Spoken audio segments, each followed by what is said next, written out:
இப்ப நீங்க பார்க்குற இடம் வந்து மூணார்ல குஞ்சு தண்ணி அப்படின்ற ஒரு லொகேஷன். அதாவது இந்த இடத்துல வந்து நெறைய அட்வென்ச்சர் பார்க்லாம் இருக்குங்க. இது டே 1. டே 1ல வந்து அங்க போன உடனே ஸ்விம்மிங் பூல்ல ஒரு ஆட்டம். இவனுங்களுக்கு நெறைய ஸ்விம்மிங்கே தெரியாது. ஆ இப்படி ஸ்விம்மிங் பூல்ல எங்கனா போற இடத்துல தான் இவனுங்க குளிச்சு கொஞ்சம் கொஞ்சமா பழகினானுங்க. நாங்க ஸ்டே இங்க தான் இருந்தோம். ஆ ஆனா வந்து செம்ம சீசன் டைம்ல போயிட்டோம். சரியான க்ரவுடு.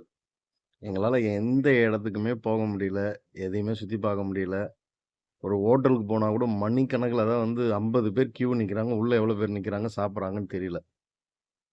எங்களுக்கு ஃபுட்டெல்லாம் ரொம்ப செம்ம டிமாண்டா இருந்துச்சு. ஆ நல்லா ஜாலியா ஆனா நாங்க ம் அ கொஞ்சம் பார்க்க வேண்டிய இடம்லாம் போனோம். அட்வென்ச்சர் பார்க் போனோம். ரொம்ப நல்லா இருந்தது. சில இடங்கள்லாம் நாங்க எங்கெல்லாம் போனோமோ அந்த வீடியோஸ்லாம் நான் ஒன் பை ஒன் பையா போடுறேன். இது வந்து நாங்க ஸ்டே பண்ணியிருந்தோம். ரொம்ப நல்லா இருந்துச்சு. இந்த ஹோட்டல் வந்து ரூ. 3500 ஏதோ சம்திங் இருந்தது எங்களுக்கு ரென்ட்டு. மெயின் ரோட்லயே கிடைச்சது. ஸோ ஆனா நாங்க புக் பண்ணது வேற. நாங்க புக் பண்ணது வேற. அது ரொம்ப இன்டீரியலா போயிருச்சு அது. அது வேண்டான்னு சொல்லி அத கேன்சல் பண்ணிட்டு, இத நான் மெயின் ரோட்ல எடுத்துக்கிட்டேன். அதுக்கு போயிருந்தோம்னா, ஆனா ஹோட்டல்லாம் ரொம்ப பக்கம். எங்களுக்கு ரொம்ப ஈஸியா இருந்திருக்கும்.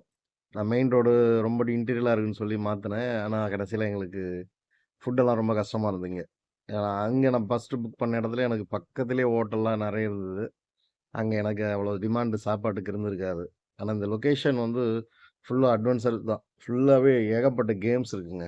நீங்க இங்க ஏன்னா மூணார்ல ரூம் எடுக்கிறவங்க அத்தன பேரும் இந்த இடத்துக்கு தான் வராங்க. விளையாடணும் அப்படின்னு சொல்லி.